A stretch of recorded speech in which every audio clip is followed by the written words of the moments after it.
Hello students. हमने कल अपना फर्स्ट चैप्टर कंप्लीट कर लिया था जिसका नेम था management concept importance and levels. Students, आपने फर्स्ट चैप्टर का क्वेश्चन राइट डाउन करना है कि मैनेजमेंट का कंसेप्ट बताना है, उसकी इम्पोर्टेंस बतानी है, ऑब्जेक्टिव्स और लेवल्स बताने हैं। उसको अपने फेयर नोटबुक पे राइट डाउन करना है। उसके बाद आज हम सेकंड चैप्टर अपना स्टार्ट कर रहे हैं जो है फंक्शंस ऑफ मैनेजमेंट, कि जो मैनेजमेंट है उसके क्या काम होते हैं, क्या फंक्शंस हैं, वो आज हम इस चैप्टर में पढ़ेंगे। तो हमेशा ये याद रखना कि ये जो मैनेजमेंट है वो किसी ना किसी काम के लिए बनी होती है।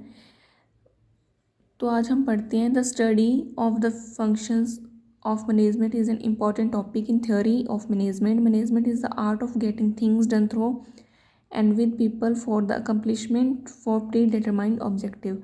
जो हर मैनेजमेंट है, जो भी ऑर्गेनाइजेशन है वो इसलिए इस्टेब्लिश होता है क्योंकि उसने अपने प्री डिटरमाइंड मतलब पहले से सोचे हुए जो भी उद्देश्य हैं उनको अचीव करना होता है। इसीलिए कोई ऑर्गेनाइजेशन एस्टेब्लिश होता है और उनको अचीव करने के लिए जो ऑब्जेक्टिव उसने सोचे हैं उसको अचीव करने के लिए सबसे पहले क्या करना पड़ता है, एक प्लान बनाना पड़ता है कि किस तरह से काम किया जाएगा और जो जो काम उसमें किए जाएंगे उसको ही क्या बोलते हैं, फंक्शंस ऑफ मैनेजमेंट। इसमें फर्स्ट बताया गया है फंक्शन क्या है, प्लानिंग। सेकंड है ऑर्गेनाइजिंग। थर्ड है स्टाफिंग, डायरेक्टिंग और कंट्रोलिंग। जो डायरेक्टिंग है फोर्थ पार्ट, इसी के आगे सब पार्ट दिए हुए हैं। सुपरविज़न है, कम्युनिकेशन है, लीडरशिप है और मोटिवेशन है। ठीक है स्टूडेंट्स, इसको एक चेन के रूप में भी देखते हैं कि ये चेन वाइज एक काम होता है। सबसे पहले प्लानिंग होती है, फिर ऑर्गेनाइजेशन बनता है, फिर स्टाफिंग होती है उसमें, उसके बाद डायरेक्टिंग की जाती है और उसके बाद सबसे लास्ट जो प्रोसेस है वो कंट्रोलिंग का होता है। इसे प्रोसेस ऑफ मैनेजमेंट भी कह सकते हैं। तो हम पढ़ते हैं फंक्शंस। अपना फर्स्ट फंक्शन क्या था, प्लानिंग का। तो हम पढ़ते हैं planning. Planning is deciding in advance what is to be done. क्या होता है प्लानिंग, कि सबसे पहले क्या काम करना है उसको सोचना ही प्लानिंग है। देखो बच्चे, हम जो भी काम करते हैं, चाहे वो हम घर में कोई काम कर रहे हैं, मान लो हाउस वाइफ है या हमारी मम्मा हैं, वो दिन में जो भी काम करते हैं उसको एक सिस्टमेटिक ढंग से पहले प्रिपेयर कर लेते हैं कि हमने क्या काम कब करना है, क्या काम कब करना है। वो भी दिन में सारा दिन का एक सबसे पहले एक फ्रेम आउट बना लेते हैं अपने कामों का, मीन्स कि प्लान बना लेते हैं कि क्या काम कब किया जाएगा। इसी तरह ऑर्गेनाइजेशन में भी प्लानिंग का होना बहुत ज़रूरी है।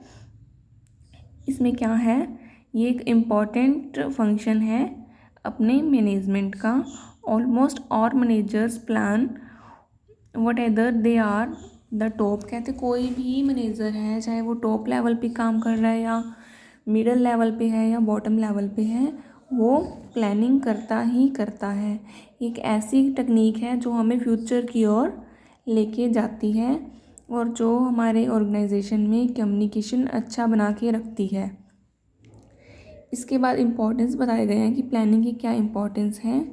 Management planning is an inevitable pre request for the attainment of business objective. Means हमने जो प्री डिटरमाइंड गोल्स है उनको अचीव करने के लिए प्लानिंग का होना बहुत ज़रूरी है। In facilities building up organisation framework for performing the basic administrative.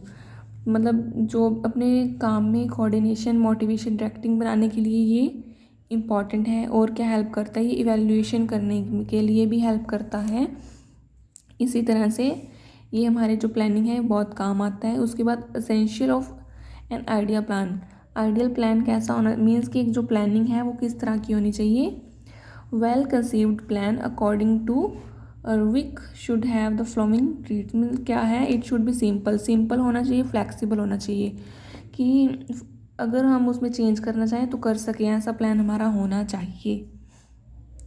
It should be based on clearly defined objective. Clear define होना चाहिए कि हमें क्या चाहिए अपने बिजनेस में। और बैलेंस वाला होना चाहिए, ये नहीं कि हमारे पास बजट है 50 लाख का और हम बना दें 1 करोड़ का। नेक्स्ट है, हमारे प्लान में ये होना चाहिए कि जो हमारे रिसोर्सेज हैं उनका ऑप्टिमाइज यूज़ होना चाहिए। इसके बाद क्या दिया हुआ है, planning is general activities is necessary, मतलब ये जो प्लानिंग है सबसे ज़रूरी है और ये एक जनरल एक्टिविटी है। उसके बाद है ऑर्गेनाइजिंग को हम कल पढ़ेंगे। आज के लिए इतना ही।